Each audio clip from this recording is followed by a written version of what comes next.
आज सर्वप्रथम मी केंद्रीय गृहमंत्री अमित शाह साहेबांना धन्यवाद देतो। त्यांचे आभारही आम्ही मानतो, कारण जे आज त्यांनी बैठक बोलवली, मी आणि उपमुख्यमंत्री देवेंद्रजी आणि कर्नाटकचे मुख्यमंत्री आणि त्यांचे गृहमंत्री, आणि या जो काही गेल्या काही दिवसामध्ये कर्नाटक आणि महाराष्ट्र यामध्ये ते काही घटना होत होत्या, या पार्श्वभूमीवर महाराष्ट्रातल्या जनतेला त्रास होऊ नये, त्याचबरोबर मराठी भाषेचा सन्मान आणि मराठी माणसांवर कुठलाही अन्याय होऊ नये अशा प्रकारची भूमिका राज्य सरकारची आमची होती। आणि गृहमंत्री महोदयांनी देखील त्या चर्चेमध्ये आणि मुख्यमंत्री कर्नाटक यांनी देखील ते मान्य केलं, आणि दोन्ही राज्यामध्ये शांततेचं वातावरण, सौहार्दाचं वातावरण आणि कुठल्याही प्रकारचा कायदा सुव्यवस्थेचा प्रश्न होऊ नये अशा प्रकारच्या सूचना केंद्रीय गृहमंत्री महोदयांनी दोन्ही राज्यांना दिल्या। आणि त्यांनी त्यांच्या मगाशी आपल्यासमोर मांडलेल्या भूमिकेमधून हे स्पष्ट झालेलं आहे, आणि म्हणून 3 मंत्री जे आहेत त्यांची कमिटी गठीत होईल, आणि जे काही मुद्दे आम्ही मांडले, मराठी शाळा असतील, मराठी भाषा असतील, मराठी भाषा असेल, मराठी माणसांवर कार्यक्रम असतील, त्यांचे कुठल्याही प्रकारचा अन्याय होऊ नये, होता कामा नये अशा प्रकारची भूमिका आम्ही स्पष्टपणे त्या ठिकाणी मांडलेली आहे। आणि सर्वोच्च न्यायालयामध्ये हे प्रकरण आहे, त्याचा कुठेही अवमान होऊ नये याची काळजी दोन्ही राज्यांनी घेतली पाहिजे अशी भूमिका देखील केंद्रीय गृहमंत्र्यांनी घेतली आहे, आणि ते कर्नाटकच्या मुख्यमंत्र्यांनी देखील मान्य केलेली आहे। आणि आम्ही काही ट्विटरच्या बद्दल, काही त्यांच्या स्टेटमेंटच्या बद्दल मी आणि उपमुख्यमंत्री महोदयांनी त्यांच्याशी चर्चाही केली कर्नाटकच्या मुख्यमंत्र्यांच्या बरोबर। त्यांनी त्याच्यावर स्पष्टपणे सांगितलं की हे माझं स्टेटमेंट नाही आहे, हे ट्विटर हँडल माझंच नाही आहे, आणि अशा प्रकारचं कुठलं स्टेटमेंट केलं नाही, म्हणून केंद्रीय गृहमंत्र्यांनी देखील स्पष्टपणे ही बाब या ठिकाणी मांडलेली आहे। आणि कुणीतरी याच्यामध्ये आगीत तेल ओतण्याचं काम करतं आहे, आणि म्हणून मराठी माणूस जो आहे, मराठी भाषिक आहेत, आपल्या त्यांच्या भावनांशी खेळण्याचा कुणी प्रयत्नही करू नये। शेवटी सगळ्यांनी मिळून एकजुटीने हे जे काही हा विषय आहे त्याच्या पाठीशी आपण सगळे महाराष्ट्रातले सर्व लोक आहेत, आणि माझंही निवेदन सगळ्यांना आहे की यामध्ये आपण सगळ्यांनी मिळून कुठलेही पक्षीय भेद न ठेवता, पक्षीय राजकारण न करता मराठी माणसाच्या पाठीशी खंबीरपणे उभं राहिलं पाहिजे। त्यांना जास्तीत जास्त आपल्याला काय मदत करता येईल, सहकार्य करता येईल हे तर सरकार करणारच आहे। आणि म्हणून आजची जी काय बैठक झालेली आहे अतिशय सकारात्मक बैठक आहे, आणि यापुढे अशा प्रकारचे जी काही घटना आहेत त्या होणार नाहीत, आणि दोन्ही राज्यातली जनता जी आहे, नागरिक आहेत, त्यांना कुठलाही त्रास होणार नाही याची काळजी आम्ही घेणार आहोत।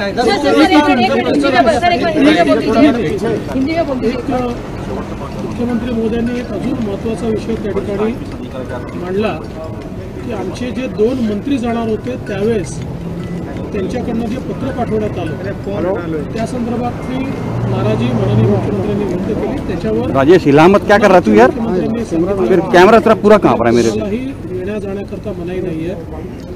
त्यावेळी आमचे जो इनपुट्स होते की त्याचं भांडवल करून काहीतरी त्या ठिकाणी कायदा आणि सुव्यवस्थेची परिस्थिती निर्माण होणार आहे, आणि म्हणून आम्ही अशा प्रकारचं पत्र पाठवलं होतं।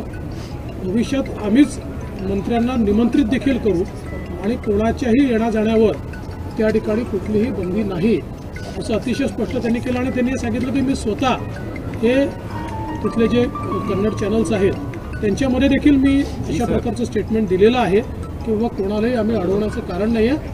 त्यावेळी काही लोक कायदा आणि सुव्यवस्थेची स्थिती निर्माण करू इच्छित होते, म्हणून आम्ही हे पत्र पाठवलं।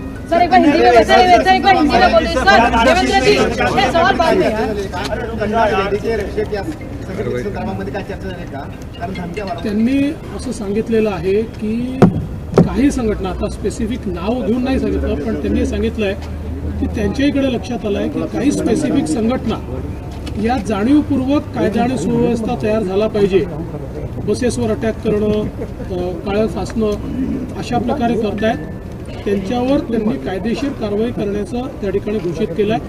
आम्ही देखील त्यांना सांगितलं आहे की आमच्याकडे आम्ही कोणालाही असं करू दिलं नाही.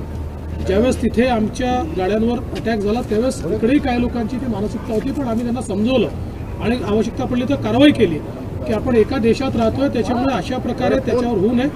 त्यांनी ते मान्य केलेलं आहे आणि त्यांनी सांगितलं की अशा प्रकारे जर कोणी करत असेल तर त्याच्यावर आम्ही कारवाई करू आणि त्यांनी ते आयडेंटिफाय देखील केलं. कायदा सुव्यवस्थेचा प्रश्न निर्माण करण्यासाठी एक IPS अधिकाऱ्याची नेमणूक केली जाणार आहे. यापूर्वी बेळगाव आणि सीमा भागामध्ये ज्यावेळेला मराठी अधिकारी होते ते कर्नाटक राज्य सरकारच्या प्रेशरमध्ये काम करायचे, तिथं मराठी माणसांवर अत्याचार होतच होते. आता जो IPS अधिकारी नेमले जातील त्याबाबत काय आचारसंहिता नेमकी असणार आहे?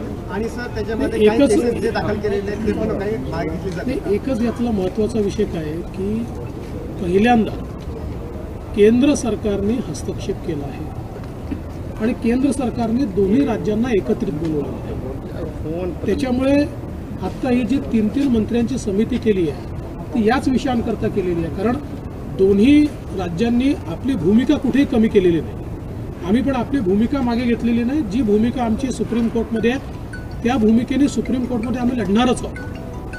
परंतु सुप्रीम कोर्टाचा निर्णय येतपर्यंत ही जी काही परिस्थिती निर्माण होते, मग कधी त्या ठिकाणी केसेस लावले जातात, कधी त्या ठिकाणी मराठीचा विषय येतो, कधी शाळा बंद करण्याचा विषय येतो, अशा सगळ्या विषयांमध्ये ही जी 3 मंत्र्यांची समिती आहे ही समिती या विषयाच्या खालपर्यंत जाईल आणि यातून मार्ग काढेल आणि आवश्यकता असली तर केंद्र सरकारही त्याच्यामध्ये आम्हाला मदत करेल.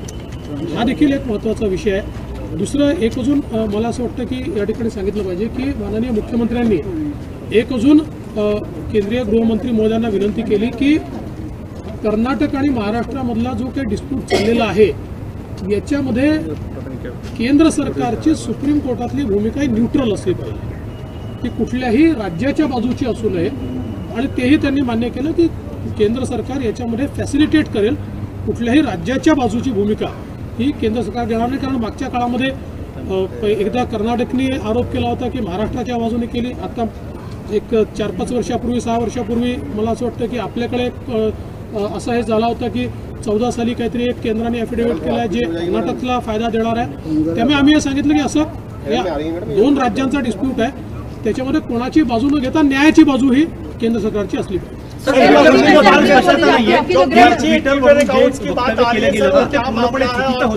कर्नाटकच्या मुख्यमंत्र्यांचं कर्नाटकच्या मुख्यमंत्र्यांनी स्पष्टपणे सांगितलं ते हँडल माझं नाही, ते हँडल माझ्या नावाने चुकीचं चाललंय, ते ब्लॉक करण्याकरता ऑलरेडी मी पत्र दिलेलं आहे आणि त्यांच्यावर फौजदारी कारवाई करतो. सर पण तसा बाईट दिलेला आहे त्यांनी कन्नड मीडियाला, त्यात जो अशी तसा बाईट देखील नाही नाही. असं नाही. त्यांनी तेही क्लिअर केलं, त्यांनी हेही क्लिअर केलं. ते म्हणाले की माझे कुठलेही बाईट तुम्ही तपासून पहा, मी कुठेही इन्फ्लेमेटरी बाइट्स दिलेले नहीं।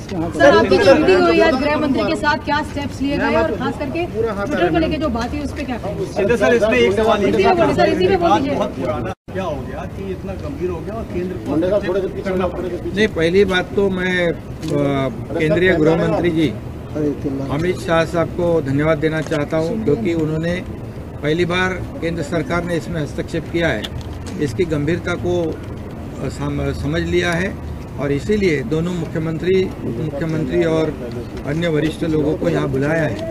ये बहुत ही बड़ी पहल है और ये इससे दोनों राज्यों के जनता जो है, नागरिक है, उनको जो तकलीफ हो रही थी बिल्कुल नहीं होगी, शांति अमन बनाए रखेंगे। और जो चर्चा हुई है उसमें जब सुप्रीम कोर्ट में ये मामला है, ये मामला सुप्रीम कोर्ट में प्रलंबित है और तब तक कोई भी राज्य ऐसा कोई कदम नहीं उठाएगा कि दोनों राज्यों के जनता को तकलीफ हो। हम लोगों ने भी हमारी भूमिका पूरी तरह जो सुप्रीम कोर्ट में रखी है उस पर कायम हम लोग ने रहे हैं और हमने पूरी तरह हमारी भूमिका गृह मंत्री जी के सामने विशद की है और कहा है कि मराठी भाषा जो है उसका सम्मान होना चाहिए। मराठी मानुष जो है, वहाँ के नागरिक है, उनके ऊपर किसी भी तरह का अन्याय ना हो। मराठी स्कूल हो, मराठी बोर्ड हो या जो भी है, किसी भी तरह की तकलीफ उन्हें ना हो। और कर्नाटक के मुख्यमंत्री जी ने भी वही आश्वासन दिया है कि किसी भी तरह की तकलीफ कानून व्यवस्था नहीं बिगड़ेगी, हम भी महाराष्ट्र की जनता को संभालेंगे और किसी भी तरह की उनको तकलीफ ना हो इसकी पूरी कोशिश सर 19 तारखेला महाराष्ट्र एकीकरण समितीचा एक मेळावा होतो 19 तारखेला, त्याला राज्य सरकारचे कोणी प्रतिनिधी जाणार आहेत का? कारण निमंत्रण दिलेलं आहे इसको हिंदी में कंप्लीट मुख्यमंत्र्यांना। एक ट्विटर का जब भी हम लोगों ने पूछा कि आपके जो बयान आपके स्टेटमेंट जो आ रहे हैं उससे वैसे नहीं आनी चाहिए, बोले हमारी बिल्कुल, मेरा स्टेटमेंट भी नहीं, मेरा हैंडल भी नहीं है और उसके ऊपर एफआईआर करने वाले केंद्रीय गृह मंत्री जी के सामने वो बात रखी है और गृह मंत्री जी ने भी उन्होंने कहा है अभी थोड़ी देर पहले।